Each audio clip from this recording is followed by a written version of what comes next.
Sfidat në identifikimin e mbetjeve të personave që konsiderohen të zhdukur. Institucionet e Kosovës e kanë përfunduar vitin 2024 me 25 raste të identifikimit të mbetjeve mortore të personave të pagjetur. Mbetjet tashmë janë dorëzuar tek familjarët, ndërsa në pjesën serbe gjatë 2024 nuk ka pasur asnjë rezultat. Kosova dhe Serbia janë dakorduar për aktivitete të përbashkëta në zbulimin e mbetjeve mortore nga lufta e fundit në Kosovë. Por të dhënat tregojnë që gjatë vitit 2024 rezultatet ishin vetëm në anën e Kosovës. Sipas Natasha Kandić nga Fondi për të Drejtën Humanitare në Serbi, përveç identifikimit të një lokacioni që është bërë në Serbi, në afërsi të kufirit me Kosovën, nga pala serbe kanë munguar rezultatet. Deklarata për personat e zhdukur është një rezultat konkret dhe pozitiv i angazhimit të ekipit të BE-s në dialog. Megjithatë, zbatimi i deklaratës nuk ka filluar dhe jemi dëshmitar se BE-s i mungojnë mekanizmat për t'i kthyer në veprim në shkrimet e presidentit të Serbisë dhe kryeministrit të Kosovës. Ndoshta përbërja e re e Komisionit Evropian, Parlamenti Evropian, të dërguarit e rinj për Kosovën dhe Serbinë dhe një përfaqësues i ri special për dialogun do ta ndryshojnë situatën, por kjo mbetet për tu parë.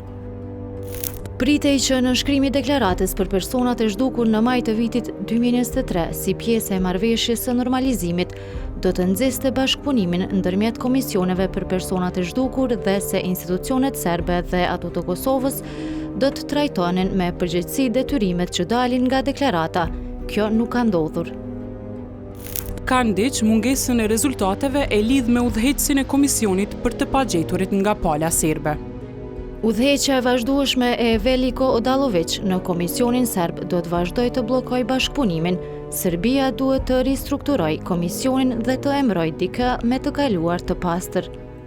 Instituti i Mjekësisë Ligjore për gjatë vitit 2024 ka arritur që të përfundojë 38 procedura të identifikimit, por 25 prej tyre i përkasin personave në listën e të zhdukurve nga lufta e fundit në Kosovë.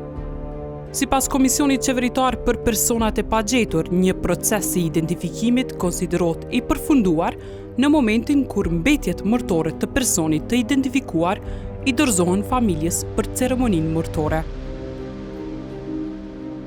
Sipas kushtrim ngjarjes nga ky komision, nga 25 raste të përfunduara të identifikimit në vitin 2024, 7 prej tyre i përkasin komuniteteve jo shumicë në Kosovë. Pjesa tjetër janë të nacionalitetit shqiptar. 25 raste, 7 prej tyre janë nga komunitetet jo shumicë. Në këtë rast jo domosdoshmërisht në kupton komunitetet serb, me një rast dhe lidhet edhe është konfirmuar me dënën që i përket komunitetit rom, pastaj një rast është nga komuniteti Goran dhe 5 raste të tjera janë nga komuniteti serb, 3 nga cilat janë dorëzuar në pikalimi kufitar në Merdar, qoftë dorëzuar familjeve apo institucioneve, këtë rast kompetente ose autoriteteve.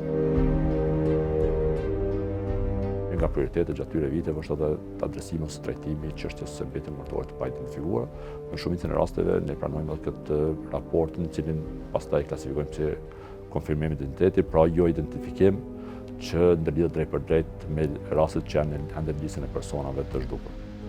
Silvana Milenković, aktiviste e shoqërisë civile nga Graçanica, thotë se zvarritja e procesit është në favor të politikanëve, pasi sipas saj informacionet janë të mjaftueshme, po të ketë vullnet politik. Imaju dovoljno informacije, samo je potrebna politička volja i ovo bi pitanje moglo veoma brzo da se reši, ali verovatno da to nije cilj u ovom momentu, jer nažalost moram da kažem da pitanje nestalih političarima ide u korist da se ovo što više odugovlači. Ditor Haliti nga Instituti i Mjekësisë Ligjore thotë se familjarët e qytetarëve serb kanë treguar bashkëpunim me autoritetet e Kosovës sa herë që është krijuar nevoja, edhe pse sipas tij mund të krijohet përshtypja në publik se nuk ka bashkëpunim. Po njëjtë edhe ata kur sa që kemi nevojë të kontaktojmë, ata janë bashkëpunues, komunikojnë me neve dhe përkundër asaj se mund të krijohet përshtypje se këtu mund të mos ketë bashkëpunim, ne gjithmonë kemi shprehur të gatshëm edhe sa që kemi taku me ta, ja kemi bërë qartë se derën e kanë të hapur gjithmonë në IML, mund të na thrasin ose me telefon, ose të na vizitojnë, dhe ne gjithmonë do të jemi këtu që t'ju japim informatat e duara. Haliti thot se ka pasur raste kur ka pasur bashkëpunim edhe me autoritetet nga Serbia, kur palja kosovare ka kërkuar mostra shtesë të gjakut për të kryer identifikime. Ka pasur raste që, do të thonë, bashkëpunim edhe me autoritetet e Beogradit, bashkëpunim edhe me familjet, kur kemi kërku mostra shtesë gjakut dhe na janë siguruar të mostra shtesë gjakut, na kanë rezultuar që janë përputhur me mbetje kockore që ka qenë pa identifikuara në IML, dhe sapo që kemi pasur atë përputhje, na i kemi informuar familjet që kemi identifikimin e personave të tyre që gjenden në morgun e IML-s. Fondi për të drejtën humanitare është një nga organizatat e vetme që është marrë me trajtimin e çështjes së personave të zhdukur nga lufta e fundit në Kosovë. Bekim Blakaj nga kjo organizat thot se në korrekt të vitit 2024 është publikuar libër kujtimi i Kosovës, në të cilin libër janë narrativët mbi rrethonat e zhdukjes së 1636 personave që ende konsiderohen të zhdukur sipas Fondit për të drejtën humanitare. Ne kemi publikuar libër kujtimin e Kosovës, edicionin Dinjitet për të zhdukurit, në korrekt të këtij viti, dhe në atë libër janë narrativet mbi rrethonat e zhdukjes së 1636 personave. Pra, në databazën e përbashkët tonë janë 1636 persona të cilët janë të raportuar si të zhdukur. Rreth 1200 prej tyre janë shqiptar, janë dikun 415 serb dhe disa dhjetra tjerë janë rom, ashkali, egjiptas dhe pjesëtar të komuniteteve tjera. Agjencia e Statistikave të Kosovës në regjistrimin e fundit të popullsisë tregoi se nga lufta e fundit janë zhdukur 1407 persona, janë plagosur 6682, janë burgosur 3312, si dhe kanë pësuar tortur, dhunë, pasoja psikologjike 193.765 njerëz.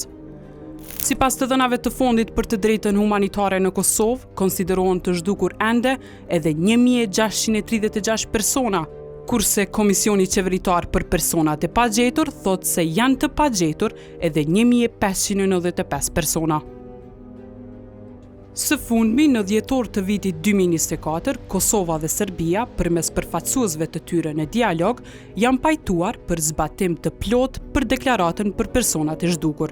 Kjo deklaratë e përbashkët në mes të dyja shteteve ishte miratuar në maj të vitit 2023, në kuadër të dialogut dhe përmbante zotime si qasje të plotë në informacione të besueshme, mes tyre edhe ato me status të klasifikuar, vënje në dispozicion të gjitha dokumenteve me rëndësi për përsaktimin e fatit të personave të zhdukur, si dhe punë të përbashkët përmes një komisioni të kryesuar nga Bashkimi Evropian. Takimi i planifikuar në mes të dy komisioneve të dyja shteteve për në janar të 2025 kishte dështuar për shkak se pala serbe kishte refuzuar të marrë pjesë.